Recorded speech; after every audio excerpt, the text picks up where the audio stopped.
श्रोता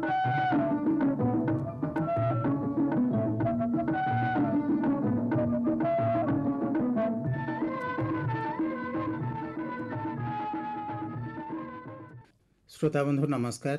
अनेक अनेक शुभेच्छा जानी आरंभ करुछु आजिर पल्ली मंच।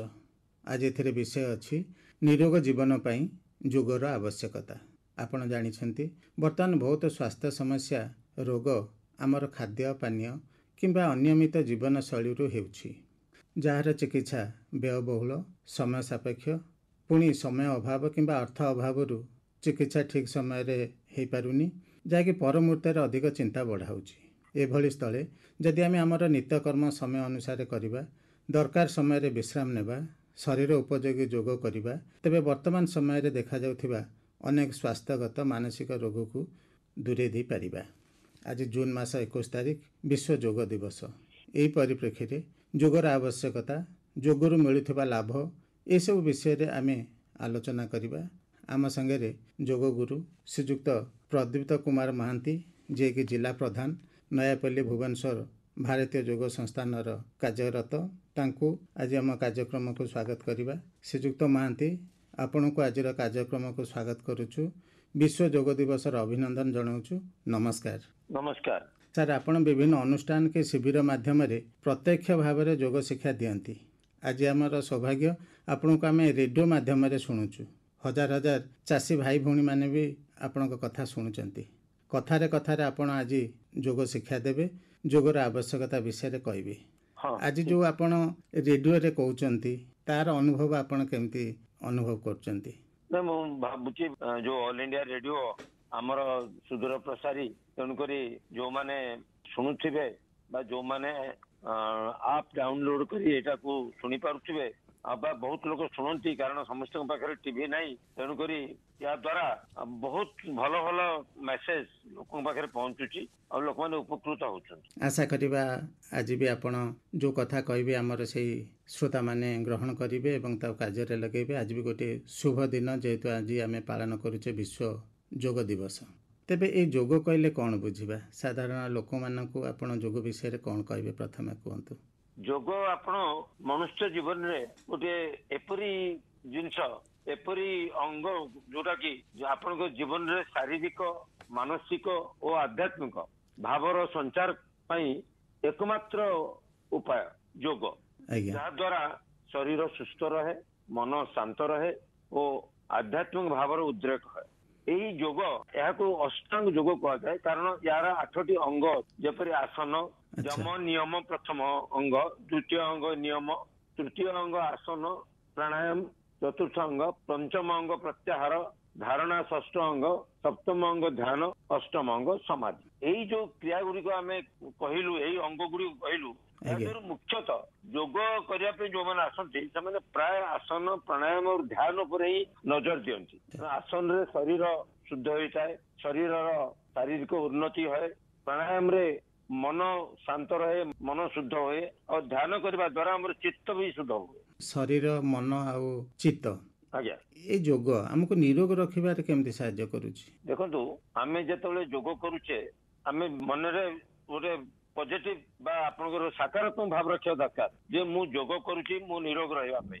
योग करबा द्वारा हमर समस्त प्रणाली जोटा कि आपण कोथरे पाइबेनी, आपण समस्त प्रणाली जब रक्त संचालन प्रणाली, श्वास क्रिया प्रणाली, हजम प्रणाली, आपनकर निष्कासन प्रणाली, आपनकर स्नायु प्रणाली, समस्त प्रणाली आपनकर प्रभावित होची। ता द्वारा आपण शरीर निजे निजे माने सुस्थ होबा पे पदक्षेप नौछंती, विभिन्न प्रणाली के आपण प्रभावित करी करी।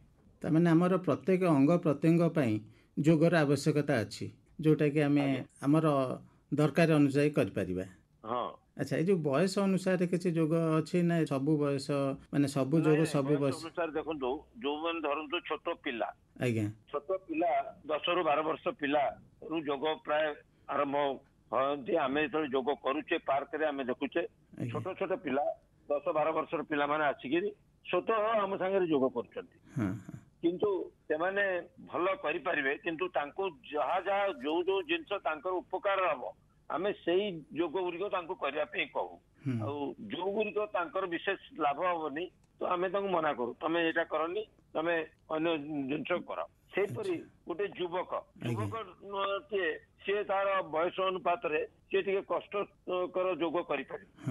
ଯଦି ଗୋଟେ ବୃଦ୍ଧାବସ୍ଥାରେ ବହୁତ ଲୋକ ନିଜକୁ ସୁସ୍ଥ ରଖିବା ପାଇଁ ଆଜିକାଲି ପର୍ଟିକୁଲାରଲି ଆପଣଙ୍କର ଦେଖିବେ ଆପଣ ଯେ ମାନସିକ ଦୁଶ୍ଚିନ୍ତା ଘର ବା ସଂସାରରେ ଏମିତି ବଢିଗଲାଣି, ତ ଆପଣଙ୍କୁ ଅନେକ ପ୍ରକାର ରୋଗ ଆପଣଙ୍କୁ ମାଡି ବସି, ସେଥିପାଇଁ ଆପଣ ଯୋଗର ଆବଶ୍ୟକତା ନିହାତି ଦରକାର।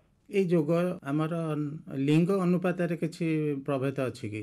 ପ୍ରାୟ ଆସନ ପ୍ରାଣାୟାମ ଯାହା ଆମେ କରୁଛେ ପ୍ରାୟ ବହୁତ ଦୁଇଟି ଯାକ ପୁରୁଷ ସ୍ତ୍ରୀଙ୍କ ପାଇଁ ଦରକାର, କିନ୍ତୁ କେତୋଟି ଯୋଗ ଅଛି ଯୋଉଠି ଧରନ୍ତୁ ଆମର ମହିଳା ମାନଙ୍କ ପାଇଁ କିଛିଟା ଯୋଗ ଉଦ୍ଦିଷ୍ଟ ଥାଏ, ଯେମିତି ଯୋଉଥିରେ ସେମାନଙ୍କର ବିଶେଷ କରି ପ୍ରଜନନ ପ୍ରଭାବିତ ହବ, ଗର୍ଭାବସ୍ଥାରେ ବି ଯୋଗ କରିପାରିବେ, ମାନେ ପ୍ରସବ ପ୍ରକ୍ରିୟାରେ ପୀଡା ହବ ନାହିଁ, ମାସିକ ଋତୁସ୍ରାବରେ ନିୟମିତ ରହିବ, ଏଇ ସବୁ ଜିନିଷ ଗୁଡାକ ଆପଣ ମହିଳା ମାନଙ୍କ ପାଇଁ ଯୋଉଗୁଡା ଉଦ୍ଦିଷ୍ଟ ଆମେ ଯେତେବେଳେ ଆସନ ପ୍ରାଣାୟାମ କରୁଛେ ଆମେ ସେଇଟା କହି ଦଉଛେ ସେଇ କକ୍ଷରେ ବା ଆମର କେନ୍ଦ୍ରରେ ଆମେ କହୁଛେ ଯେ ମହିଳା ମାନଙ୍କ ପାଇଁ ଏଇ ମାସିକ ଋତୁସ୍ରାବରେ ସାହାଯ୍ୟ କରେ, ତାମାନେ ସେମାନେ ମନ ଧ୍ୟାନ ଦେବେ ଯେ ଏଇ ପର୍ଟିକୁଲାର ଯୋଗରେ ମୋର ସମସ୍ତ ଅଙ୍ଗ ସୁସ୍ଥ ରହିବ।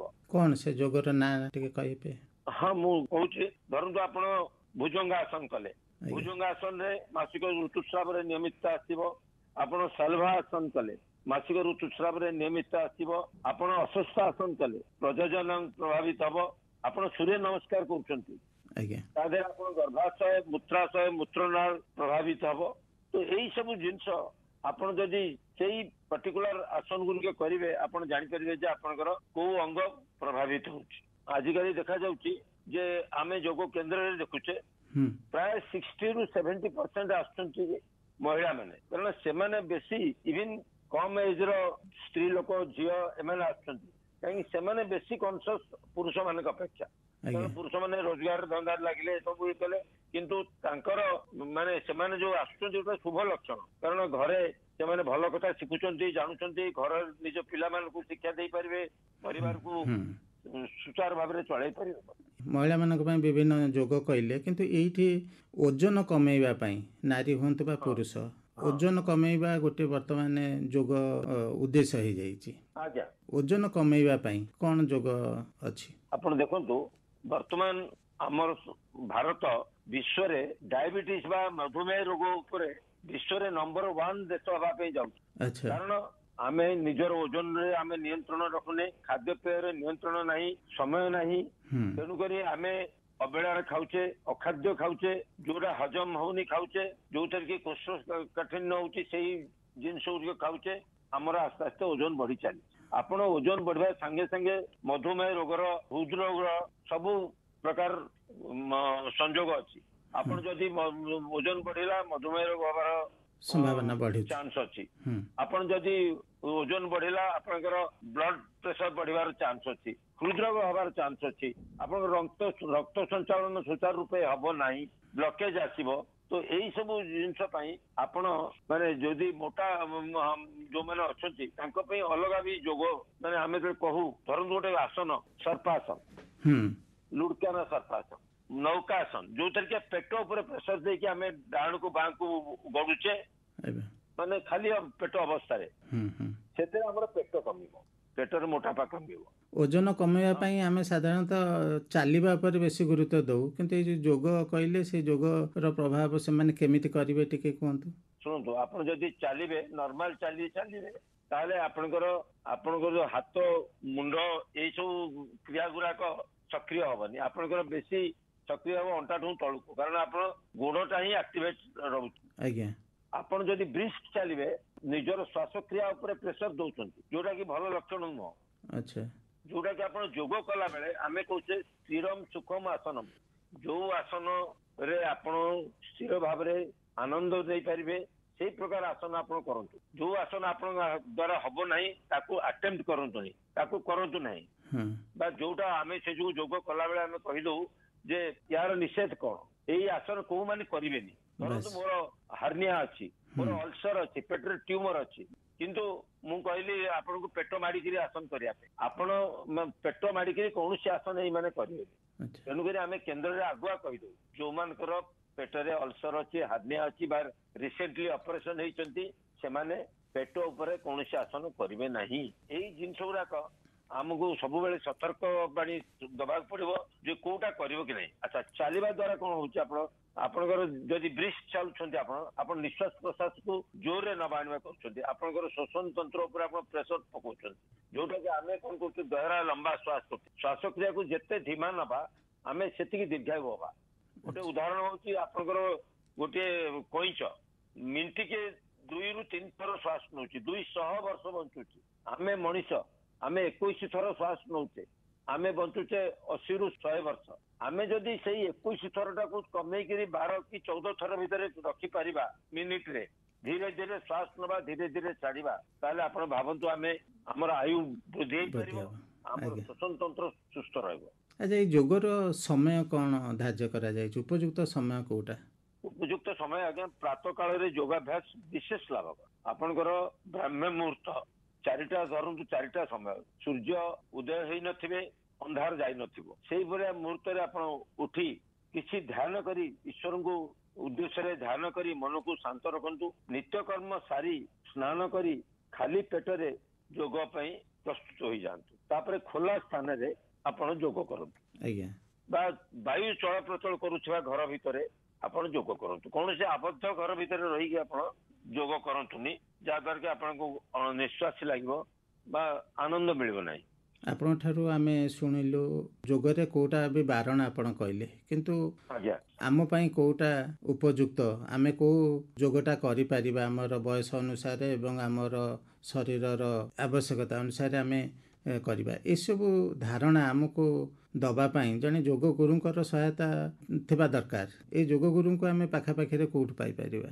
सुनतु हमर जते माने मु शहर कथा कहूची गाँ कथा भी कहूची आज्ञा आजिकल धर मो निज गाँ कथा गोटे बात्या आश्रय स्थल अच्छी से गाँव लोक मैंने बसिक योग कर ठीक ढंग से करूना किंतु करुछंती आग्रह अच्छी गुरु दरकार गुरु दरकार से जगार धरतु आपणकर बैक पेन अच्छी आपण को गोटे जन कहला आगु को झुकिकी किसी उठेगा कथा नुह आपणकर नियम अनुसार आपण आगु को झुकिकी कौन से आसन करेंगे नहीं आपण केवल बैक बेंडिंग पछकू झुकिकी आसन करेंगे।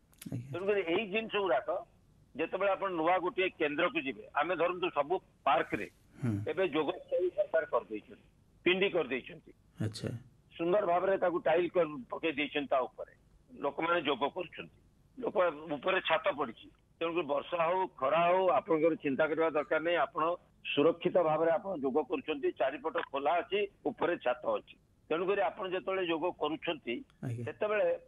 जो जी योग आपको शिखा आप निजर किसी प्रोब्लेम थिले किसी असुविधा थिले तांको कहतु स्वास्थ्यगत असुविधा ताले से ही प्रकृत व्यक्ति जे कि आपन को सावधान करेबे जे ना आपण एही क्रियाटा करिवे नाही। धरंतु जने भद्रलोकंकर गोटे पेटरे ऑपरेशन हेछि से मु जानि ऑपरेशन हेछि से आसी मते कहले आगे मोर रिसेंटली ऑपरेशन तो मोर मुंडे सेटा रहिला जे मु जेतले पेटर कोन से आसन कला बेले मु तां कहबे आपण आगे से आसनटा करिवे नाही कारण आपण एबे रिसेंटली ऑपरेशन हेछि आपण करिवे नाही आपण 6 मास परे ही से पेट ऊपर आसन अभ्यास करंतु ता आगुरु करिवे नाही। तो यही सब जिनस रे आपनकर योग गुरु सहायता निहाती दरकार आ को आसन को प्राणायाम कले आपनकर ब्लड प्रेशर कंट्रोल रे रहइबो आपनकर हजमी प्रक्रिया भलो रहइबो श्वसन तंत्र मजबूत हबो आपनकर निष्कासन हबो। आजिकली कोष्ठकाठिन्य एते हे गलानी सेइथुरु बेसी रोग बाहर आपनकर निष्कासन को सुस्थ रखिया पई अनेक प्रकार रो योग अछि पेट कमेवा पई मोटापा कमेवा पई अनेक रकम रो योग अछि। आमे महिला रोग निवारण शिविर करुचे शिविर केवल लेडीज मान को ऊपर आजिकली माने ब्रेस्ट कैंसर स्तन कर्कट रोग प्रचुर भाव में व्यापी तार अवेयरनेस लोक दरकार लोक जानी ना जिते एकदम एक्सट्रीम स्टेज रे जाउची लोक सेते माने अनुताप करुछंती तेणुक से सब सावधानता विषय योग ही केवल आपण मन को साहाय्य कर परिबो। आजिकल डॉक्टर माने भी आसी कि हम केंद्र रे योग करुछंती माने निजे पेसेंट मान को भी एडवाइस कर आप मेडिसिन खाइबा संगे संगे योग प्राणायाम ध्यान करंतु कारण धरतु गोटे मानसिक रोगी अच्छी मानसिक रोगी तो ताकू दरकार कौन ନା ସେ ଶାନ୍ତିରେ ବସିବ, ସିଏ ତାକୁ କିଛି ପରିଶ୍ରମ କରିବା ବାଲା ଆସନ କରିବାର ଦରକାର ନାହିଁ, ସେ ଶାନ୍ତିରେ ବସିବ, ଧ୍ୟାନ ତାର ଧ୍ୟାନ କରିବ ବା ପ୍ରାଣାୟାମ କରିବ, ଯୋଉଥିରେ ତାର ମାନସିକ ଦୁଶ୍ଚିନ୍ତା କମିବ। କମିବ। ଯେମିତି ଭ୍ରାମରୀ ପ୍ରାଣାୟାମ ଅଛି, ଭ୍ରାମରୀ ପ୍ରାଣାୟାମ ଯଦି ଆମର କରିବା ଆମର ମାନସିକ ଦୁଶ୍ଚିନ୍ତା ଦୂର ହୋଇ ଆମର ସ୍ମରଣ ଶକ୍ତି ବଢିବ, ଆମର ସ୍ନାୟୁ ଦୁର୍ବଳତା ଦୂର ହବ, ଆମର ଅନିଦ୍ରା ରୋଗ ଦୂର ହବ। ତ କେତେ ଗୋଟିଏ ପ୍ରାଣାୟାମ କେତେ ରୋଗକୁ କଣ୍ଟ୍ରୋଲ କରିପାରିଲା। ଧରନ୍ତୁ ଆପଣଙ୍କର ପେଟରେ ହଜମି ପ୍ରକ୍ରିୟା ଭଲ କରିବା ପାଇଁ ଆମେ ଅଗ୍ନିସାର ପ୍ରାଣାୟାମ କରୁଛେ, ତା ଅର୍ଥ କଣ? ଆଗ୍ନେୟଶୟକୁ ଆମେ ଆକ୍ଟିଭେଟ କରୁଛେ ବା ପ୍ରଭାବିତ କରୁଛେ। ଆଗ୍ନେୟଶୟ ହଉଛି ପ୍ୟାନକ୍ରିଆ, ପ୍ୟାନକ୍ରିଆକୁ ଇଂଲିଶରେ ଓଡିଆର ନାଁ ହଉଛି ଆଗ୍ନେୟଶୟ। ଆମେ ଅଗ୍ନିସାର ପ୍ରାଣାୟାମ କରୁଛେ, ତାକୁ ବାରମ୍ବାର ପେଟକୁ ଭିତରକୁ ବାହାରକୁ ଫମ୍ପେଇବା ଦ୍ଵାରା ସଂକୋଚନ ପ୍ରସାରଣ କରିବା ଦ୍ଵାରା ଆମର ପ୍ୟାନକ୍ରିଆ ଉପରେ ପ୍ରଭାବ ପଡୁଛି, ଇନ୍ସୁଲିନ ସିକ୍ରେସନ ରେ ସହାୟତା ହଉଛି। ଆମର ଯଦି ସୁଗାର ଥିବ, ମଧୁମେହ ରୋଗ ଥିବ, ତାହେଲେ ସେ ନିୟନ୍ତ୍ରଣରେ ରହିବ। ଆଜ୍ଞା। ଆମର ମଣ୍ଡୁକା ଆସନ ଅଛି, ପେଟ ଉପରେ ପ୍ରେସର ଦେଇକି ଆଗକୁ ଝୁକିବା, ସେଇଟା ବି ଆପଣ ନିୟନ୍ତ୍ରଣରେ ମଧୁମେହ ରୋଗକୁ କଣ୍ଟ୍ରୋଲ କରିପାରିବ, କାହିଁକି ନା ଇନ୍ସୁଲିନ ସିକ୍ରେସନ ରେ ସହାୟତା କରିବ। ଆମର ଯୋଗ ମୁଦ୍ରାସନ ଅଛି, ଯୋଉଥିରେ କି ଆପଣ ପ୍ୟାନକ୍ରିଆ ଆକ୍ଟିଭେଟ ରହିବ। ଏଇ ସବୁ ଜିନିଷ ଗୁଡାକ ଯଦି ଗୋଟେ ଯୋଗ ଶିକ୍ଷକ ପାଖରେ ନଥିବ ଆପଣ ଜାଣିବା ମୁସ୍କିଲ ହେଇଯିବ। ତଥାପି ବର୍ତ୍ତମାନ ଏ ଯୋଉ ମିଡିଆ ଆମର ଟିଭି ହଉ, ରେଡିଓ ହଉ କିମ୍ବା ବହିପତ୍ର ହଉ, ପତ୍ର ପତ୍ରିକାରୁ ହଉ, ଯୋଗର ପ୍ରଚାର ହଉଛି ଟିଭି ମାଧ୍ୟମରେ, ଆପଣଙ୍କର ରେଡିଓ ମାଧ୍ୟମରେ ବା ଆପଣଙ୍କର ୟୁଟ୍ୟୁବ ରେ ବହୁତ ଯୋଗର ପ୍ରଚାର ପ୍ରସାର ହଉଛି, କିନ୍ତୁ ସବୁ ଅଭ୍ୟାସ ଗୁଡିକ ଯେ ଆପଣଙ୍କ ପ୍ରତି ଉପଯୁକ୍ତ ସେଇଟା ଆପଣ ଜାଣିବା ଦରକାର। ହଁ, ଆପଣଙ୍କ ପାଇଁ କ'ଣ ଚିକିତ୍ସା ଦରକାର, ସେଥିପାଇଁ ପାଖରେ ଥିବା ଯୋଗ ଗୁରୁଙ୍କର ସହାୟତା ଆପଣ ନିହାତି ନେବା ଦରକାର। ନିହାତି ଦରକାର। ଯେମିତି ଜଣେ ଡକ୍ଟର କହିପାରିବ ସାଇଡ ଇଫେକ୍ଟ କ'ଣ, ସେମିତି ଗୋଟେ ଯୋଗ ଗୁରୁ କହିପାରିବ ଯେ କୋଉ ଆସନ ପ୍ରାଣାୟାମ କରିବା ଦ୍ଵାରା ଆପଣଙ୍କର କୋଉ ରୋଗଟା ଭଲ ହେଇପାରିବ। ଆମ ଶରୀରକୁ ସୁସ୍ଥ ରଖିବା ପାଇଁ, ନିରୋଗ ରଖିବା ପାଇଁ ଆପଣ ଯୋଗର ନାଁ କହିଲେ, କିନ୍ତୁ ମନକୁ ସୁସ୍ଥ ରଖିବା ପାଇଁ, ସ୍ମରଣ ଶକ୍ତି ବଢ଼ିବା ପାଇଁ କୋଉ କୋଉ ଯୋଗ ଅଛି ଟିକେ କହିବେ? ଗୋଟେ ହେଲା ଶବାସନ। ଆଜ୍ଞା। ସବୁ ଆସନ ପରେ ଶବାସନ, ବିଶ୍ରାମର ଆସନ। ବିଶ୍ରାମର ଆସନ ଆପଣ ଆଖି ବନ୍ଦ କରିକି ଏକଦମ ଶରୀରକୁ ଢିଲା କରିକି ଶୋଇବେ। ଆପଣ ପାଦର ଆଙ୍ଗୁଠିଠୁ ଆରମ୍ଭ କରି ଡାହାଣ ପଟର ମୁଣ୍ଡର ଚୁଟି ପର୍ଯ୍ୟନ୍ତ ଆଉ ମୁଣ୍ଡ ବାଁ ପଟ ପାଦ ପର୍ଯ୍ୟନ୍ତ ଶରୀରର ପ୍ରତ୍ୟେକ ଅଙ୍ଗକୁ ଦେଖି ଦେଖି ଯିବେ। ମାନସିକ ସ୍ତରରେ ଆଖି ବନ୍ଦ ଥିବ, ଆପଣ ମାନସିକ ନେତ୍ରରେ ଆପଣଙ୍କର ଚେତନା ଶକ୍ତି କି ଆପଣ ଆସ୍ତେ ଆସ୍ତେ ଘୁରେଇ ସମସ୍ତ ଅଙ୍ଗ ଉପରେ ଯିବେ। ଆପଣ ଏତେ ଶାନ୍ତି ଲାଗିବ। ଆପଣ ମାନେ ଜଣେ ଯଦି ଧରନ୍ତୁ ଯୋଗ ନିଦ୍ରା ଅଛି, ଆପଣ ଅର୍ଦ୍ଧଚେତନ ମନରେ ଯୋଗ ନିଦ୍ରା କରିବେ।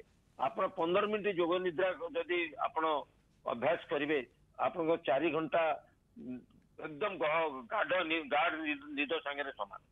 କେତେ ଲାଭ ଯୋଗରୁ ପାଇପାରିବେ ଆପଣ। ଆପଣ ପ୍ରାଣାୟାମ କରିବେ, ଯୋଉ ପ୍ରାଣାୟାମରେ ଆପଣଙ୍କ ମନ ଶାନ୍ତି ରହିବ। ଅନୁଲୋମ ବିଲୋମ କରିବେ, ଆପଣଙ୍କର ବ୍ଲଡ ପ୍ରେସର କଣ୍ଟ୍ରୋଲରେ ରହିବ। ଅନେକ ଆସନ ଅଛି, ଅନେକ ପ୍ରାଣାୟାମ ଅଛି ଯୋଉଥିରେ ବ୍ଲଡ ପ୍ରେସର ବଢିବ। ଆପଣ କପାଳ ଭାତି କରିବେ ନାହିଁ ଯଦି ହାଇ ବ୍ଲଡ ପ୍ରେସର ଥିବ, କାରଣ ଆପଣ ଯେତେବେଳେ ନିଶ୍ୱାସକୁ ଜୋର ଫୋପାଡୁଛନ୍ତି ସେତେବେଳେ ଆପଣ ହୃଦୟ ଉପରେ ପ୍ରେସର ପଡୁଛି। ତେଣୁକରି ପ୍ରାଣାୟାମରେ ଆପଣ ଗରମ ଦିନେ, ଏବେ ଗରମ ଦିନ ଚାଲିଛି, ଆପଣ ଶୀତଳୀ ପ୍ରାଣାୟାମ କରିବେ, ଚନ୍ଦ୍ରଭେଦୀ ପ୍ରାଣାୟାମ କରିବେ, ଯୋଉଥିରେ କି ଦେହକୁ ଆପଣ ଶୀତଳତା ପ୍ରଦାନ କରିବେ, ଗରମରୁ ରକ୍ଷା ପାଇବେ। ବା ଥଣ୍ଡା ଦିନେ ଆପଣ ସୂର୍ଯ୍ୟଭେଦୀ ପ୍ରାଣାୟାମ କରିବେ, ଯୋଉଥିରେ କି ଶରୀରକୁ ଗରମ ଜିନିଷ ବାୟୁ ଆପଣ ନେଇପାରିବେ। ଆଉ ତାକୁ ରୋକିକିରି ଶରୀରକୁ ଉତ୍ତପ୍ତ କରିବେ ବା ଥଣ୍ଡା କରିବେ। ଏଇ ଯୋଗ ପାଇଁ ଖାଦ୍ୟ ଆଉ ପୋଷାକ କେମିତି ହବା ଦରକାର? ଯୋଗ ପାଇଁ ସବୁଠୁ ମହତ୍ଵ ହଉଛି ଦିନଚର୍ଯ୍ୟା। ଆପଣଙ୍କର ଯଦି ମଳ ନିଷ୍କାସନ ପ୍ରପର ଭାବରେ ହେଇନି, ଆପଣଙ୍କର ସେ ଦିନଟା କୌଣସି ପ୍ରକାର ଆପଣଙ୍କର ଯାହା ବି ଖାଇଲେ ଭଲ ଲାଗିବନି, ଯାହା ଇଏ କଲେ ଭଲ ଲାଗିବନି। ତେଣୁକରି ପ୍ରଥମ ଜିନିଷ ହେଲା ମୁଁ ମଳ ନିଷ୍କାସନ ମୋର ଠିକ ଭାବରେ ହବା ଦରକାର। ସେଥିପାଇଁ ମୁଁ ତନ୍ତୁଯୁକ୍ତ ଖାଦ୍ୟ ଖାଇବା ଦରକାର। ତେଲ ମସଲା ଯୁକ୍ତ ଖାଦ୍ୟ ଖାଇଲେ ତା ଦ୍ୱାରା କିଛି ଲାଭ ହବନି। ଚିକିଣିଆ ଖାଦ୍ୟ ମୁଁ ଖାଇବିନି, ମୁଁ ତନ୍ତୁଯୁକ୍ତ ଖାଦ୍ୟ ଖାଇବି। ମୁଁ ବେଶୀ ଶାଗ ଖାଇବି, ମୁଁ ବେଶୀ ଯୋଉଥିରେ କି ଫାଇବର ଅଛି, ତନ୍ତୁ ଅଛି, ମୁଁ ସେଇ ପ୍ରକାର ଜିନିଷ ଖାଇବି। ମୁଁ ମୂଳା ଖାଇବି, ଗାଜର ଖାଇବି ଯଦି ମୋର ଡାଇବେଟିସ୍ ନାହିଁ। ତାପରେ ମୁଁ ଏଇ ସବୁ ଜିନିଷ ଖାଇପାରିବି। ବାଇଗଣ ଖାଇପାରିବି ଯୋଉଥିରେ କି ଫାଇବର ଅଛି, ଭେଣ୍ଡି ଖାଇପାରିବି, ଫାଇବର ଅଛି। ତ ସେଥିରେ ମୋର ମଳ ନିଷ୍କାସନ ଠିକ ହବ। ତାପରେ ଦ୍ୱିତୀୟ କଥା ହଉଛି ଦିନଚର୍ଯ୍ୟାରେ ଆପଣ ଯେମିତି ଆପଣ ଦେଖନ୍ତୁ, ଗୋଟେ ମୁଁ କହୁଛି ଆମେ ଅତ୍ୟଧିକ ଖାଦ୍ୟ ଖାଇବାନି, ତାମସିକ ବା ରାଜସିକ ଖାଦ୍ୟ ଖାଇବାନି, ଆମେ ସାତ୍ଵିକ ଖାଦ୍ୟ ଖାଇବା। ଯେତେ ଆମେ ଆସ୍ତେ ଆସ୍ତେ ଯୋଗ କରିବା ଦ୍ୱାରା ଆପଣ ଦେଖିବେ ଆପଣଙ୍କର ନିରାମିଷ ଆଡ଼ିକି ଆପଣ ଆସ୍ତେ ଆସ୍ତେ ଚାଲିବେ। ଆମିଷରୁ ନିରାମିଷ ଆଡ଼ିକି ଆପଣଙ୍କର ମନ ଆସ୍ତେ ଆସ୍ତେ ବଳିବ। କାରଣ ଆଚ୍ଛା। ଆମିଷରେ ବହୁତ ପ୍ରକାର କୁଲକ୍ଷଣ ଅଛି ହୁଁ। ଯୋଉଟା କି ନିରାମିଷ ଭୋଜନରେ ନାହିଁ। ଠିକ ଆପଣ କଥା। କହିବେ ମୋର କ୍ୟାଲସିୟମ ଦରକାର, ଆପଣ କ୍ଷୀର ପିଅନ୍ତୁ ନା, ହୁଁ। କ୍ୟାଲସିୟମ ପାଇବେ। ଆପଣ ସେଥିପାଇଁ ମାଛ ମାଂସ କାହିଁ ଖାଇବେ, ଆପଣ କ୍ଷୀର ପିଅନ୍ତୁ। ଆପଣଙ୍କୁ ପ୍ରୋଟିନ ଦରକାର, ଆପଣ ଛେନା ଖାଆନ୍ତୁ, ମାଂସ ଖାଇବା ଦରକାର ନାହିଁ। ଆପଣ ଗୋଟେ ବେଳେ ବା 1:30 ବେଳେ ଲଞ୍ଚ କରୁଛନ୍ତି ମାନେ ଟାଇମ ଟାକୁ ଏକଦମ ପକ୍କା ରଖନ୍ତୁ। ହୁଁ ହୁଁ 8ଟା ବେଳେ ଜଳଖିଆ କରୁଛନ୍ତି ମାନେ 8ଟା ବେଳେ ଲାଇଟ୍ ଟିଫିନ କରନ୍ତୁ। ତାପରେ ପ୍ରତି 3 ଘଣ୍ଟାରେ ଥରେ କିଛି ଛୋଟ ବିସ୍କିଟ କି ଚୁଡ଼ା ଭଜା ଟିକେ ପାଟିରେ ପକାନ୍ତୁ। ଯଦି ପେଟଟାକୁ ଏକଦମ ଖାଲି ରଖନ୍ତୁନି, ଯଦି ଆପଣଙ୍କୁ ସୁଗାର ଅଛି ଆହୁରି ଅସୁବିଧା, ଆପଣ ଖାଲି ରଖିବେ ନାହିଁ। ଆଚ୍ଛା, ଆପଣଙ୍କର ରାତ୍ରି ଭୋଜନଟା ସୂର୍ଯ୍ୟାସ୍ତର ପୂର୍ବରୁ କରିବା ଦରକାର, କିନ୍ତୁ ଆମେମାନେ କରିପାରୁଛୁ କି? କରିପାରୁନେ। ହୁଁ। ଆମର ଯୋଉ ପ୍ରକାର ଜୀବନ ଶୈଳୀ, ଆମେ ରାତି 12ଟା ପର୍ଯ୍ୟନ୍ତ ଆମେ ଚିଆଉଛେ, ରାତି 12ଟା ବେଳେ ଖାଇବା ଥୋଇଦିଏ, ମୁଁ ପରେ ଖାଇବି, ଅଫିସ କାମ ଅଛି, ମୁଁ ବସି ଅଫିସ କାମ କଲି।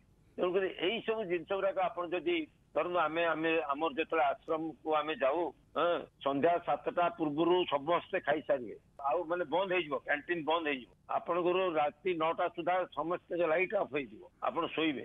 ଆଜ୍ଞା ଆପଣଙ୍କୁ ସଫିସିଏଣ୍ଟ ଆରାମ ବିଶ୍ରାମ ଦରକାର। ଆଜ୍ଞା। ଆମର ଯେଉଁ କୃଷିଜୀବୀ ଭାଇ ଭଉଣୀ ଅଛନ୍ତି ଆଜ୍ଞା। ସେମାନଙ୍କର ଦୈନନ୍ଦିନ ବ୍ୟସ୍ତବହୁଳ ଜୀବନ, ସେମାନେ ଭାବନ୍ତି ଆମେ ତ ବହୁତ ସମୟ ପରିଶ୍ରମ କରୁଛୁ, ଏଥିପାଇଁ ଆମର ଯୋଗର ଆବଶ୍ୟକତା କ'ଣ?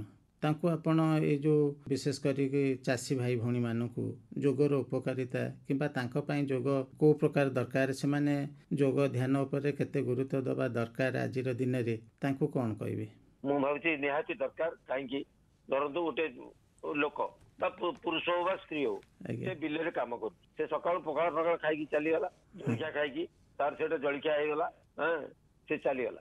ସେ ବିଲରେ କାମ କରୁଛି, ବିଲରେ ଆଣ୍ଠୁ ମାରିକିରି କାମ କରୁଛି, ନଈକିରି କାମ କରୁଛି, କିନ୍ତୁ ସିଏ ଜାଣିନି ଆସ୍ତେ ଆସ୍ତେ ସିଏ ଆଣ୍ଠୁ ଉପରେ ପ୍ରେସର ଦଉଛି। ଆଣ୍ଠୁ ଉପରେ ପ୍ରେସର ଦେବା ଦ୍ୱାରା କିଛି ଦିନ ପରେ ସିଏ ମାର୍କ କରିବ କିଛି ବର୍ଷ ପରେ ଯେ ସିଏ ଆଉ ନଇଁ ପାରୁନି, ସିଏ ଆଉ ମାନେ ନଈକିରି ବାଛି ପାରୁନି ଧାନ ବା କାଟି ପାରୁନି, ଆଣ୍ଠୁ ଦରଜ ହଉଛି। ତେଣୁକରି ଏଇ ଯୋଉ ଜିନିଷ ଗୁଡାକ ଆମେ ଯଦି ଆୱାରନେସ କ୍ରିଏଟ କରାନ୍ତେ ଗାଁରେ, ଆମେ କରୁଛେ, ଯେତେବେଳେ ଆମକୁ ମୌକା ମିଳୁଛି ଆମେ କରୁଛେ, ଶିବିର ହେଉଛି। ଏଇ ଆୱାରନେସ ଆପଣ କୋଉ କ୍ରିୟା କଲେ ଆପଣଙ୍କର ଆଣ୍ଠୁ ସୁସ୍ଥ ରହିବ। ହୁଁ ହୁଁ। ଆପଣ ଓଜନ କମେଇଲେ ଆପଣଙ୍କ ନର୍ମାଲି ଆଣ୍ଠୁ ଉପରେ ପ୍ରେସର କମ ହେଇଯିବ। ତେଣୁକରି ଏଇ ଜିନିଷଟା ତାଙ୍କର ମାନସିକ ଦୁଶ୍ଚିନ୍ତା ବେଶୀ, ତାଙ୍କର କେମିତି ମାନେ ପରିଶ୍ରମ କରିବେ, କେମିତି ଇଏ କରିବେ, ଏଇ ଉପରେ ଚିନ୍ତା। ଶରୀରଟାକୁ ରଖୁଛନ୍ତି ସେମାନେ, କିନ୍ତୁ ମନଟାକୁ ଶାନ୍ତ କରିପାରୁନାହାନ୍ତି। ତେଣୁ ମାନସିକ ଦୁଶ୍ଚିନ୍ତା ରହିବନି, ଯେମିତି ମାନସିକ ସ୍ତରରେ ତାଙ୍କର ଯେମିତି ଉନ୍ନତି ହେଇପାରିବ, ଏଇ ଶିକ୍ଷାଟା ଗାଁ ଗହଳିରେ ପହଞ୍ଚିବା ଦରକାର। ସେଥିପାଇଁ ସେମାନେ ଆଧ୍ୟାତ୍ମିକ ପଥ ବି ଗ୍ରହଣ କରନ୍ତି, ସନ୍ଧ୍ୟାବେଳେ ଭାଗବତ ଶୁଣନ୍ତି। ଆଜ୍ଞା। ସେଇ ଭଲ ଜିନିଷ, ଖୁବ ଭଲ ଜିନିଷ। କିନ୍ତୁ ଯୋଉ ଗାଁ ଗହଳିରେ ଯୋଉ ହିଂସା କାଣ୍ଡ ହଉଛି, ଏତେ ସବୁ ପଢିଲା ପରେ ବି ସମସ୍ତଙ୍କ ପ୍ରତି କେମିତି ଗୋଟେ ମୁଁ ଭାବୁଛି ଏତେ ଭାଇଚାରାଟା ଡେଭଲପ କରିପାରୁନି। କାରଣ ଯେମିତି କେହି କାହାକୁ ସହି ପାରୁନାହାନ୍ତି, ମୁଁ କାହିଁ ଫିଲ୍ କରେ, ମୁଁ ମୋ ଗାଁକୁ ଯେତେବେଳେ ଯାଏ ମତେ ଭାରି ଭଲ ଲାଗେ, କିନ୍ତୁ ମୁଁ ଟିକେ ପ୍ରାୟ ଭାବେ କିଛିଟା ଲୋକଙ୍କର ନେଗେଟିଭ ଆଟିଚ୍ୟୁଡ ଅଛି। ଗାଁ ଗହଳିରେ ଲୋକମାନଙ୍କର ଶାରୀରିକ ସହିତ ମାନସିକ ଅଭିବୃଦ୍ଧି ପାଇଁ ବି ଯୋଗ ଗୋଟିଏ ମାଧ୍ୟମ, ଯାହାଦ୍ୱାରା କି ସରକାରଙ୍କ ତରଫରୁ ବିଭିନ୍ନ ସଂସ୍ଥା ମାଧ୍ୟମରୁ ଏସବୁ ବଢ଼େଇବା ଦରକାର ଆପଣ କହୁଛନ୍ତି। ହଁ, ନିଶ୍ଚିତ ଭାବରେ ମୁଁ ସେଇଟା କହିଲି ନା। ସମସ୍ତେ ଭାବନ୍ତି ଯୋଗ ମାନେ କ'ଣ, ମାନେ ମୁଁ ଶରୀରକୁ ସୁସ୍ଥ ରଖିବି, କିନ୍ତୁ ମନ ଆଉ ଚିତ୍ତ ଏଇ କଥା କେହି ଏତେ ଭାବନ୍ତିନି। କିନ୍ତୁ ଆସନ ଅପେକ୍ଷା ପ୍ରାଣାୟାମ ଆଉ ଧ୍ୟାନରେ ଆପଣ ବେଶୀ ଲାଭ ପାଇପାରିବେ। ଆପଣଙ୍କ ବ୍ୟବହାର ଯଦି ଆଜି ବଦଳିଛି, କେବଳ ଯୋଗାଭ୍ୟାସରେ ବଦଳିଛି। ବିଶ୍ୱ ଯୋଗ ଦିବସ ଆମେ ପାଳନ କରୁଛେ, ତାର ପ୍ରେରଣା ଆପଣ କେତେ ଦେଖୁଛନ୍ତି? ବହୁତ ଭଲ, ବହୁତ ଭଲ। ସେଥିପାଇଁ ଭାରତକୁ ଅଶେଷ ଧନ୍ୟବାଦ ଦେବା କଥା। ଯେତେବେଳେ ଏଇଟା ଆମେ ଆଜି 10ମ ଯୋଗ ଦିବସ ପାଳନ କରୁଛେ, 10ମ ଯୋଗ ଦିବସ 2015 ମସିହାରେ ଏଇଟା ଭାରତରେ ଆରମ୍ଭ କରାଯାଇଥିଲା। ତାପରେ ଜାତିସଂଘରେ ଆମର ପ୍ରଧାନମନ୍ତ୍ରୀ ସେଠି ଏହି ପ୍ରସ୍ତାବକୁ ପ୍ରେରିତ କରିଥିଲେ, ଆଉ ସେଟା ପ୍ରସ୍ତାବ ପାଳିତ ହେଇଥିଲା। ଆଉ ସାରା ବିଶ୍ୱ ଆଜି ସେଇ ଦିନ, ଗୋଟେ ଦିନ ଅନ୍ତରାଷ୍ଟ୍ରୀୟ ଯୋଗ ଦିବସ ଭାବରେ ଖ୍ୟାତି ଲାଭ କରିଛି। ଆଉ ଭାରତର ଭୂମିକା ଅଛି, ଏଇ ବର୍ଷ ଅଛି ଆପଣଙ୍କର ସ୍ୱୟଂ ଆଉ ସମାଜ ପ୍ରତି ପାଇଁ ଯୋଗ। କାରଣ ମୁଁ ନିଜେ ସୁସ୍ଥ ରହିବା ସଙ୍ଗେ ସଙ୍ଗେ ମୋର ପରିବାର, ମୋର ସମାଜ, ମୋର ଦେଶ, ଯୋଉଟା ମୁଁ କହୁଥିଲି ମୁଁ ଆଜ୍ଞା, କେମିତି ସୁସ୍ଥ ସୁସ୍ଥ ରହିପାରିବ ଆଜ୍ଞା। ମୁଁ ସେଇ ଭାବରେ ଭାବିବା ଦରକାର, ବ୍ରଡର ମାଇଣ୍ଡରେ ଭାବିବା ଦରକାର। ଯଦି ଆମ ଦେଶର ପ୍ରଧାନମନ୍ତ୍ରୀ ଆମର ଦେଶର ପ୍ରତ୍ୟେକ ନାଗରିକ ପାଇଁ ଯୋଗ ହିଁ ଦରକାର ବୋଲି ଅନୁଭବ କରିପାରିଲେ ଆମେ କାହିଁ କରିପାରିଲେ? ତେଣୁକରି ଶରୀର ଯଦି ସୁସ୍ଥ ରହିବ, ମନ ଯଦି ଶାନ୍ତ ରହିବ, ଆପଣଙ୍କର ହସ୍ପିଟାଲ ଦୌଡ଼ିବା ଖର୍ଚ୍ଚ ଅନେକ ମାତ୍ରାରେ କମିଯିବ। ନିଶ୍ଚୟ। ଯାହା ହଉ ମିଷ୍ଟର ମହାନ୍ତି, ଆଜି ଆପଣଙ୍କର ଆଜ୍ଞା। ବହୁମୂଲ୍ୟ ସମୟ ଆମ ଶ୍ରୋତାମାନଙ୍କ ପାଇଁ ବାଣ୍ଟିଲେ। ଆଶା କରୁଛୁ ମୁଁ ନିଜ ଅନୁଭୂତିରୁ ଆପଣଙ୍କୁ ଯଦି କିଛି ଦେଇପାରିଲେ ବା ଶ୍ରୋତାମାନଙ୍କୁ କିଛି କହିପାରିଲି ମୁଁ କୃତ୍ୟ ମନେ କରୁଛି। ବହୁତ ଧନ୍ୟବାଦ। ଆଉ ରେଡିଓ ମାଧ୍ୟମରେ ଏଇ କାର୍ଯ୍ୟକ୍ରମକୁ ଯୋଉମାନେ ଶୁଣୁଥିବେ ସେମାନଙ୍କୁ ମୁଁ ଅଶେଷ ଧନ୍ୟବାଦ ଦଉଛି। ଓମ୍ ଶାନ୍ତି। ଓಂ ଶାନ୍ତି। ଶୁଣୁଥିଲେ ଆଲୋଚନା ନିରୋଗ ଜୀବନ ପାଇଁ ଯୋଗର ଆବଶ୍ୟକତା। ବିଶେଷଜ୍ଞ ଥିଲେ ପ୍ରଦୀପ୍ତ କୁମାର ମହାନ୍ତି, ନୟାପଲ୍ଲୀ ଜିଲ୍ଲା ପ୍ରଧାନ, ଭାରତୀୟ ଯୋଗ ସଂସ୍ଥାନ ଭୁବନେଶ୍ୱର। ତାଙ୍କ ସହ ଟେଲିଫୋନ୍ ମାଧ୍ୟମରେ କଥା ହେଉଥିଲେ ସୁଭାଷ ଚନ୍ଦ୍ର ନାୟକ। ଏବେ ଆପଣଙ୍କ ପାଇଁ ଗୋଟିଏ ସୂଚନା।